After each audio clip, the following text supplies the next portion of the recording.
बिस्मिल्लाहिर्रहमानिर्रहीम, अस्सलाम वालेकुम जी। कैसे सारे दोस्त? अच्छा मुझे बहुत ज़्यादा कॉल्स आई थी इस चीज़ के लिए, सो आई थॉट कि इस पे एक मुख्तसर सी वीडियो है। ये बहुत ज़्यादा टाइम नहीं मैं लूँगा आपको, लाइक 2 से 3 मिनट मैक्सिमम। आजकल एक नया हनी ट्रैप तैयार किया जा रहा है इन्वेस्टर्स के लिए, खासतौर पर जो पाकिस्तान, इंडिया, बांग्लादेश, अफगानिस्तान और ईरान से जो लोग जा रहे हैं। तुर्की में चूँकि बहुत सारी कंडीशन सख्त कर दी गई हैं और 2021, 22 और 23 ये एक से बढ़ के एक रंगबाज एजेंट का जो है ना वो गढ़ बना रहा। 2014 में मैं आया था और ऑनवर्ड्स 2017-18 तक बड़ी अच्छी मार्केट रही, और फिर ये 2020 में अर्तुगरुल देख के जो एक ट्रॉलियां भर भर के एजेंटों और ट्रैवल एजेंट्स का जो यहाँ पर भरमार हो गई थी, अभी भी बहुत सारे हैं यहाँ पर। अब ये सारे थोड़ा स्विच कर गए बिकॉज खर्चा पूरा नहीं हो रहा, काम उस तरह से है नहीं, टीआरसी की मद में ड्रामेबाजियां और 2 नंबरियां थी, फेक वर्क परमिट बेचा जा रहा था यहाँ पर, वो सब खत्म हो गया अल्हम्दुलिल्लाह। अब सीन क्या हो रहा है, एक नया हनी ट्रैप लेके आ गए हैं कि जी आज़रबाईजान आ जाएं या यूएई आ जाएं। यूएई की बात अगली वीडियो पे करेंगे, फिलहाल हम आज़रबाईजान के लिए चलते हैं।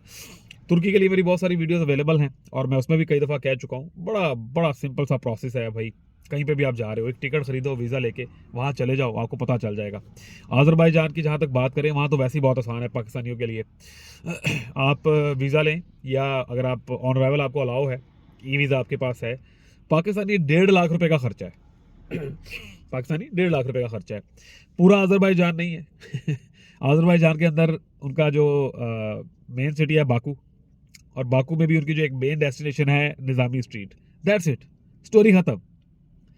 कसम खाने वाली बात है, लेकिन उसके बाद स्टोरी खत्म। टूरिज्म के लिए बहुत सारी जगह नहीं है, रेजिडेंसी या प्रॉपर्टी बाय करने के लिए कोई बहुत आउटस्टैंडिंग ऑप्शन नहीं है।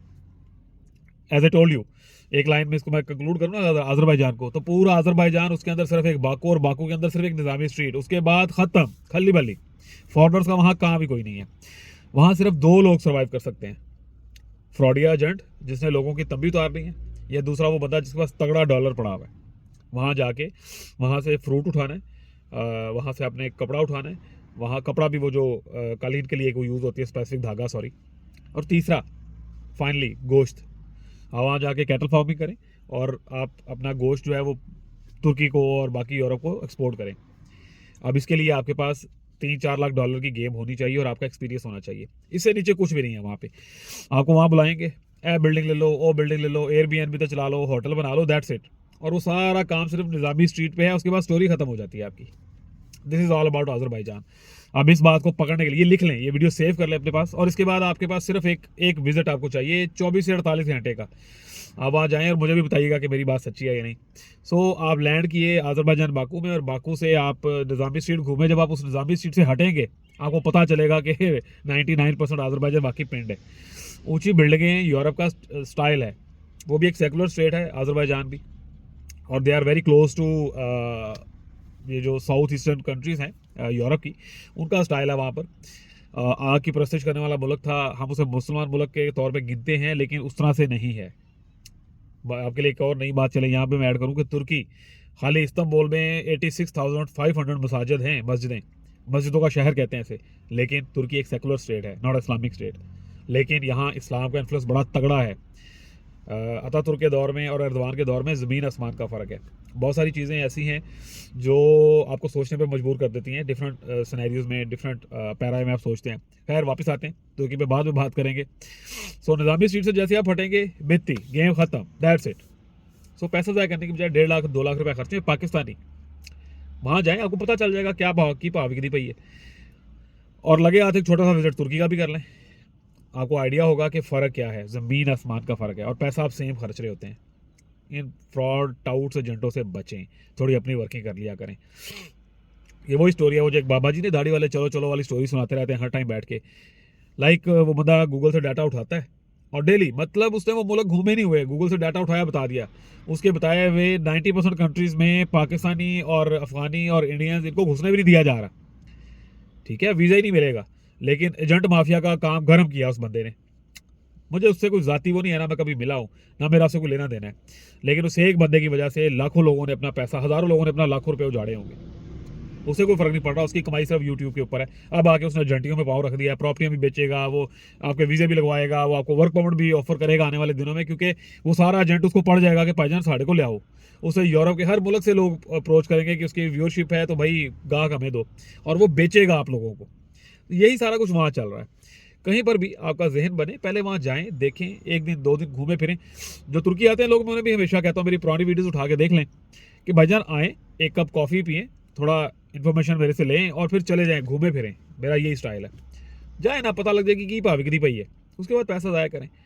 और जहाँ तक बात है अज़रबैजान की और तुर्की का कंपैरिजन देते हैं लोग, तुर्की का एक सबसे माठा गांव भी जो है ना, वो पूरे अज़रबैजान पे भारी है।